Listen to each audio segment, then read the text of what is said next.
देश के प्रधानमंत्री नरेंद्र मोदी जी का ये बयान उनकी व्याकुलता, उनकी बौखलाहट का परिचायक है। भाजपा हटेगी, महंगाई हटेगी।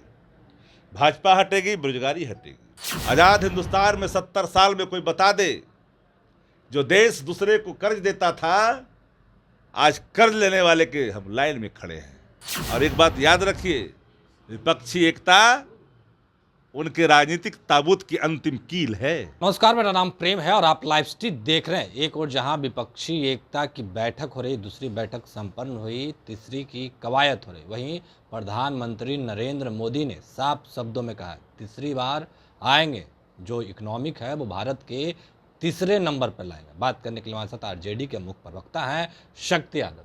आप लोग एक और बैठक कर रहे हैं, प्रधानमंत्री तीसरी बार प्रधानमंत्री बने की बात कर रहे हैं। देश के प्रधानमंत्री नरेंद्र मोदी जी का ये बयान उनकी व्याकुलता, उनकी बौखलाहट का परिचायक है। कमल की फूल आखिरी भूल। देश की जनता का लक्ष्य एक ही है कि देश की गिरती हुई अर्थव्यवस्था, लोकतंत्र को बंधक बनाने की नापाक कोशिश भाजपा की, संवैधानिक संस्थाओं का दुरुपयोग, किसान, मजदूर, नौजवान सबके हितों की अनदेखी। देश अब इसको सहन करने की स्थिति में नहीं है। जनता ने ठाना है कि भाजपा को इस बार देश से भगा देना है। भाजपा हटेगी, महंगाई हटेगी। भाजपा हटेगी, बेरोजगारी हटेगी। भाजपा हटेगी, देश की अर्थव्यवस्था ठीक होगी। भाजपा हटेगी, संवैधानिक संकट समाप्त होगा। भाजपा हटेगी, बदले की कार्रवाई समाप्त होगा। भाजपा हटेगी, देश की प्रतिष्ठा बचेगी। इसलिए प्रधानमंत्री जी बौखलाहट में है। विपक्षी एकता इस देश के अंदर में मोदी बनाम मुद्दा है। और तीसरा बार आएंगे। किसानों की आय दुगनी करने वाले 22 में वादा करने वाले प्रधानमंत्री को सवालों का जवाब देश की जनता के सामने देना पड़ेगा। ये भूल जनता अब नहीं कर सकती है। आजाद हिंदुस्तान में 70 साल में कोई बता दे, जो देश दूसरे को कर्ज देता था, आज कर्ज लेने वाले के हम लाइन में खड़े हैं। उस राष्ट्र की कल्पना हमारे पुरखों ने नहीं की थी। भारतवर्ष का निर्माण लोकतंत्र, जो दुनिया का सबसे बेहतरीन खूबसूरत लोकतंत्र देश के अंदर में है, पूंजीवादी नीतियों के हाथ देश की अर्थव्यवस्था को सौंपने के लिए नहीं किया गया था। दो मित्रों के हवाले देश की अर्थव्यवस्था सौंपने के लिए देश की आजादी नहीं मिली थी। तीसरी बार प्रधानमंत्री बनेंगे और टॉप 3 में जो देश का उनकी जागीर है क्या? अरे जागीर है, जनता तय करते हैं। Of the people, by the people. मालूम है कि नहीं मालूम है? कंसेप्ट मालूम है कि नहीं?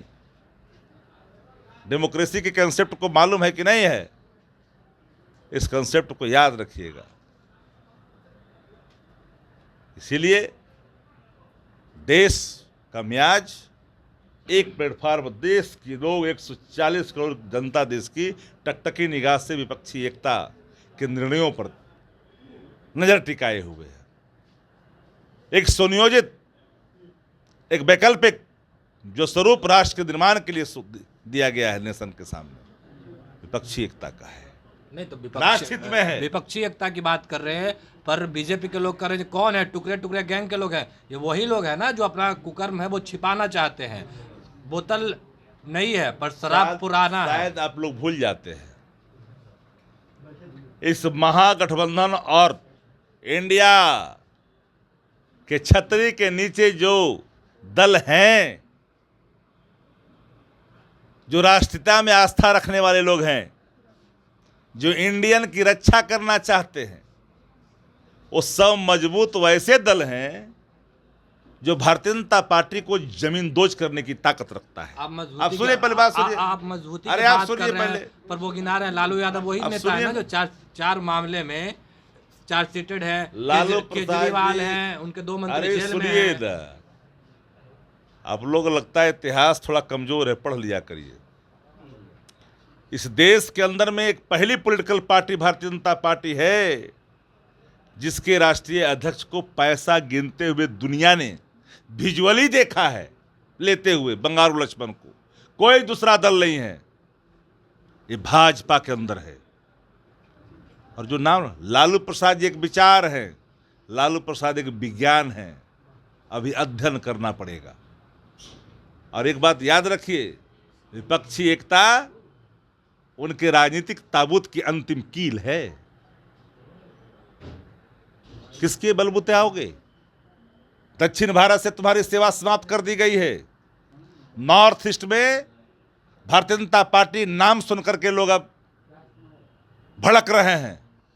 महाराष्ट्र में, मध्य प्रदेश में अनैतिक सरकार गठित की है, इसका बदला मिलेगा आने वाले कल में। बिहार, बंगाल, झारखंड सब जगह से विदा कर दिया गया है। दिल्ली और पंजाब और राजस्थान में आपकी चलने वाली नहीं है। किसके बलबूते आ जाओगे? कैसे आओगे? नहीं आओगे, इसलिए नहीं आओगे कि आपने देश की अर्थव्यवस्था को दीमक लगाई है, आपने युवाओं के सपनों को तोड़ा है, आपने देश के बड़े बड़े नियोक्ता जो संस्थान हैं, विभाग हैं, उसको पूंजीपतियों के हवाले किया है। देश आपको स्वीकार करेगा? कमल की फूल आखिरी भूल है देश की जनता के सामने। माफ करना, इंडिया को गाली दे रहे हो, इंडियन को गाली दे रहे हो, इंडिया और इंडिया दोनों को, इंडियन दोनों को। कॉन्स्टिट्यूशन ऑफ इंडिया, इसको भी गाली। प्राइम मिनिस्टर ऑफ इंडिया, इसको भी गाली। मेकिंग इंडिया, स्टार्टअप इंडिया, इस सबको गाली। कॉन्स्टिट्यूशन को गाली, प्राइम मिनिस्टर ऑफ इंडिया उसको गाली, इंडिया शब्द को गाली। नफरत आप किससे? आतंकवादी से। कॉन्स्टिट्यूशन मेरा, कॉन्स्टिट्यूशन ऑफ इंडिया, उसमें इंडिया लगा हुआ है। प्राइम मिनिस्टर ऑफ इंडिया, उसमें इंडिया लगा हुआ है। स्टार्टअप इंडिया में इंडिया लगा हुआ है। मेकिंग इंडिया में इंडिया लगा हुआ है। इंडिया से नफरत। इंडिया के खिलाफ अगर साजिश करोगे तो इंडियन आपको जमींदोज कर देगी राजनीतिक रूप से, याद रखिएगा। तो चलिए, आरजेडी के मुख्य प्रवक्ता थे शक्ति यादव, क्या कुछ कर रहे थे वो आपने सुना। बाकी की तमाम खबरों के लिए बने रहे लाइव सिटी के साथ। धन्यवाद।